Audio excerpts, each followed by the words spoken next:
ပုပ်ပွားတောင်မကြီးကိုအပိုင်ဆိုးရတယ်အိမ်တွင်းမင်းမကလေးနဲ့တော့မဟုတ်ဗပဲမောင်တင်တယ်ပကံခေသေးလေးကြောင်းမင်းနေတဲ့နေချိန်မှာတကောင်းနေပြီးတော့ကြီးကလည်းထင်ရှားနေဖြစ်လေတယ်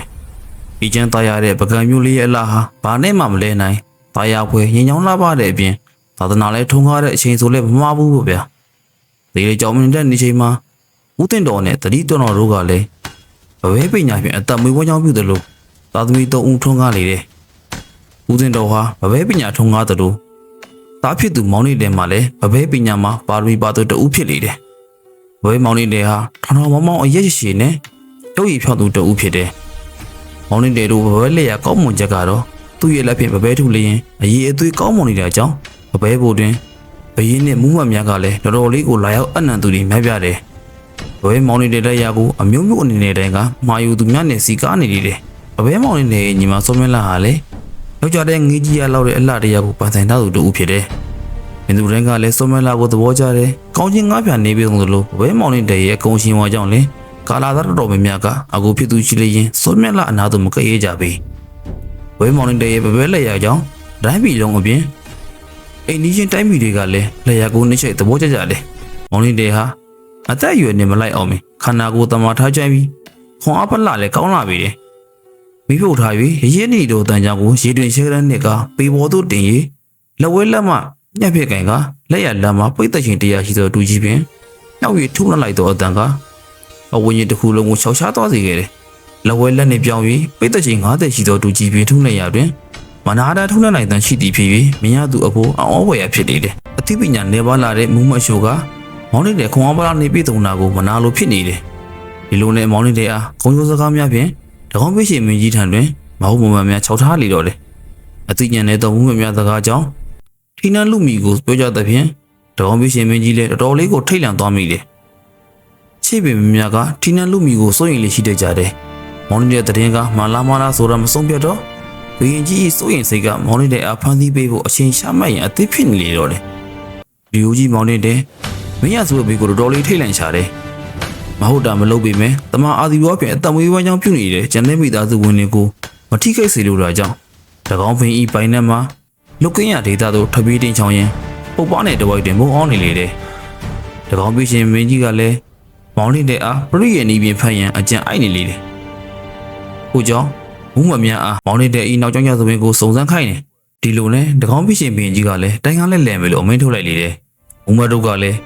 ဘရင်ကြီးတော့ရလမ်းကြောင်းများကိုကျွေးတင်စီစဉ်ပြီးဘရင်ကြီးတိုက်ခန်းလှည့်လည်မိအကြောင်းကိုတိုင်းပြည်လုံးဒီဘက်ကိုလိုက်လံကြော်ညာဖို့ပြင်ဆင်နေတော့တယ်။လူကြီးမောင်နေတဲ့မင်းရဆိုပြီးကြောက်လို့ပုတ်ပွားတဲ့တဝိုက်မှာပုတ်ချောင်နေပြီမယ်။စိတ်ထဲတွင်မိသားစုကိုယ်တာတန်းတာနေလေတယ်။မောင်နေတဲ့တော်တဲ့ပုံနေချိန်မှာတော်တဲ့တွင်ချိုးလို့ရှိတဲ့နဲ့လှုပ်ရှားနေတဲ့ပွင့်ကိုမြင်ရလေတယ်။စိတ်ထဲတွင်မူးမတ်တို့လာရောက်ဖမ်းဆီးတယ်လို့ထင်လိုက်မိလေတယ်။ပင်ကြီးတစ်ပင်ရဲ့အကားဝဲကိုယူကပုတ်မိနေတယ်။ကိုနော်ရှက်ဆိုတဲ့အတန်ကိုကြားမိတဲ့အခါမှာတော့မောင်နေတဲ့တယောက်သိရှင်သိဖြင့်တစ်ပင်နောက်ကနေချောင်းကြည့်မိလေတော့တယ်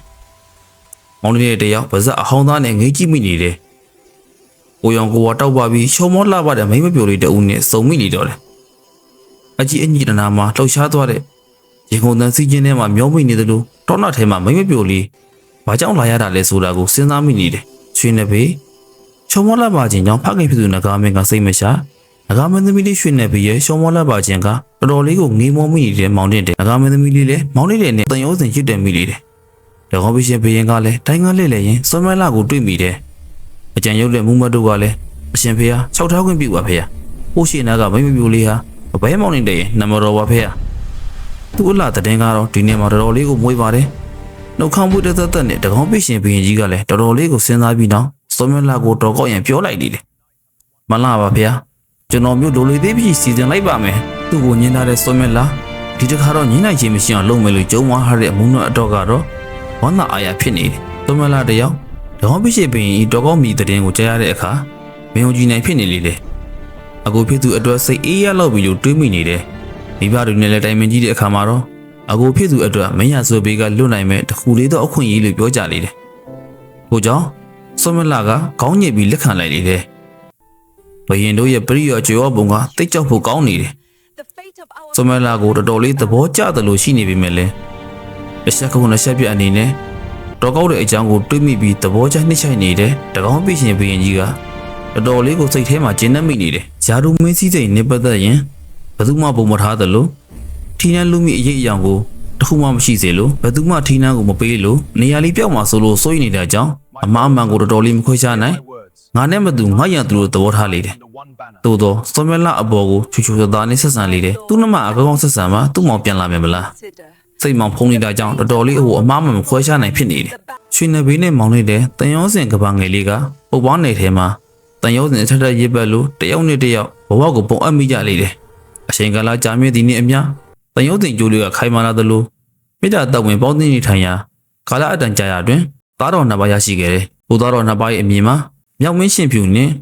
တောင်မကြီးရှင်ညိုကြီးဖြစ်တယ်။တကောင်းပီကြီးစီကားသလိုတိုင်းပြည်တိုးတက်မှုကြီးကလည်းတော်တော်လေးကိုဖွံ့ဖြိုးလာတယ်။တကောင်းပေးရှင်ဘီရင်ကြီးလည်းအရှိုးတက်ကဆွမက်လာအယုံသိပြီးအကိုဖြစ်သူမောင်တင်အားတွေးကျင်တယ်လို့ပြောတယ်။မောင်တင်အားတွေးရမှာဖန်တီးဖို့မဟုတ်ကြောင်းအဘဲလက်ရများနိုင်မီကြီးနေခြင်းကြောင့်သာဖြစ်ကြောင်းမင်းမိန်နဲ့စင်ဝင်ရခြင်းကခွန်အပလာနေပြည်စုံသောမောင်တင်အားတကောင်းမျိုးတော်ဝန်ခံနာမိလို့ဆွမက်လာအားရှိုးတက်လိုက်လေတော့တယ်။ဆွမက်လာလည်းဘီကြီးစကားအယုံကလူများလွတ်ပြီးတော့မောင်လေးတဲ့အားမိဘများထံမှတဆင့်ခေါ်ခိုင်းလိုက်လေတော့တယ်ဒီလိုနဲ့မောင်လေးရဲ့စီတို့တည်င်းများရောက်ပြီးတော့မောင်လေးတဲ့လည်းပုပ်ပွားနေမှာတကောင်းမှုသူပြန်ရောက်နှမတော်မှသိစေရန်ပပဲဖို့တွင်လက်စွမ်းပြလေတော့တယ်ပပဲဖို့တွင်မထုဖြစ်တာကြပြီးဖြစ်လေတော့ကြောင်းပပဲထုရင်ပြင်ဆင်နေတော့တယ်ငါနဲ့ပပဲထုတန်ကဘယ်သူနဲ့မှမတူခွန်အပလနဲ့တူထုလိုက်လေရင်ငါနှမတွေငါပြင်ရောက်ကြောင်းသိမှာပဲဟုပြောဆိုနေပင်ထုလိုက်လေတော့တယ်ပပဲထုရဲ့အတန်များကြောင်းတကောင်းမျိုးနန်းတော်အထိပင်ကြားရလေတယ်တကောင်းမရှင်ဘီရင်ကြီးလည်းအာယုံမတက်မီဆက်တော်ခုနှစ်ရင်သေးမှာပင်လူရှားတဲ့အတန်ကြောင့်လုံးလာလေတယ်ဟေးဒီအတန်ကဘယ်ကလာတာလဲတကားဆောင်မှုမှမြန်အားလှမ်းမေးလိုက်ရာစုံစမ်းတော်မူကြောင်းမှာဖေဟာတကောင်းမရှင်မင်းကြီးကလည်းစိတ်ထဲတွင်ထိုအတန်ကျရသောအတန်ကိုကြောက်မိနေလေတယ်မောင်းနေတဲ့တယောက်နန်းတော်လေးကိုရောက်သောအခါမုံမမြတ်ကဖမ်းဆီးလိုက်ပြီးတော့စကွာပင်အောက်တင်ကျိုးပင်ရှိကဟိုကျင်ထိုးပြီးတက်လေတော့တယ်ထင်မီသွေးများဖြင့်အလယ်လယ်ကြီးအားကောင်းနေတယ်မိဘုံကြီးကလည်းမောင်းနေတဲ့အားရပါရဝါသောသလိုလောင်မြိုက်နေတော့တယ်စောမလာလည်းဒီဖြစ်ကိုသိလင်ခြင်းပဲငါအကိုတော့သေးပါပြီငါအကိုသေးတယ်ငါကြောင့်ငါအကိုအဖြစ်ဆုံးနေတဲ့တူငါလည်းသိမယ်စိတ်ပိုင်းဖက်လိုက်တဲ့စောမလာတယောက်လည်းမိဘုံလည်းတခုံရမယ်အလုံးမောင်မများကလည်းနောက်ကပြီးလိုက်ပြီးဆွဲမိဆိုရဆွဲလိုက်ရာဦးကောင်းသာရတဲ့လေးတယ်မိအချိန်ပြင်းလာတာကြောင့်စက်ကူရွက်လေးမိလောင်တယ်လို့လောင်ကျွမ်းနေတော့တယ်ထိုဖြစ်ရကိုမြင်သူမဲထွေးဖြူလဲငါအကိုငါအမလည်းသိပြီးငါလည်းသိမယ်ဟုဆုံးဖြတ်ပြီးမိဘုံလည်းတခုံရလိုက်လေတော့တယ်မောင်နှမ၃ယောက်အောင်လဲမိဘုံထဲမှာတဟုံကြီးလောင်ရွံသွားပြီနော်သူစကွာပင်ကြီးကချိန်သာတင့်လေသလားတော့မသိစကွာပင်ရေအောက်သို့ဝင်သူမှန်သမျှကျွဲနွားလူမကြမ်းအကုန်သိလီတော့တယ်တကောင်းပင်ကြီးကလည်းသူစကွာပင်ကိုအမြင့်မှာဆွဲနှုတ်ကမြစ်ထဲသို့မျောရန်အမိန်ချလိုက်ရတဲ့ကြောင်းမြစ်ထဲသို့မျောလိုက်ရာပကံနေဟဲတွင်ဆိုက်ရောက်လေတယ်ပကံသို့ရောက်လာသောအခါပကံသိလေကြောင့်မင်းကြီးကလည်းသူစကွာပင်ကိုဆဲယူနတ်မောင်နှမရုပ်ထုထူပြီးလည်းရင်ပုပ်ပွားတောင်တွင်ထားလေတယ်ပုပ်ပွားတောင်ကိုမဟာဂီရီဟုခေါ်တဲ့ဖြင့်မဟာဂီနတ်မောင်နှမဟုလည်းခေါ်တင်စေတယ်မမှုမပြည်သူတကာတို့ကလည်းတိုင်းတရင်ပွဲများကျင်းပရေးပူဇော်ပသကြလေတယ်ထိုနတ်မောင်နှမများအခုရှိပြီးထင်ရှားလာပြီတယ်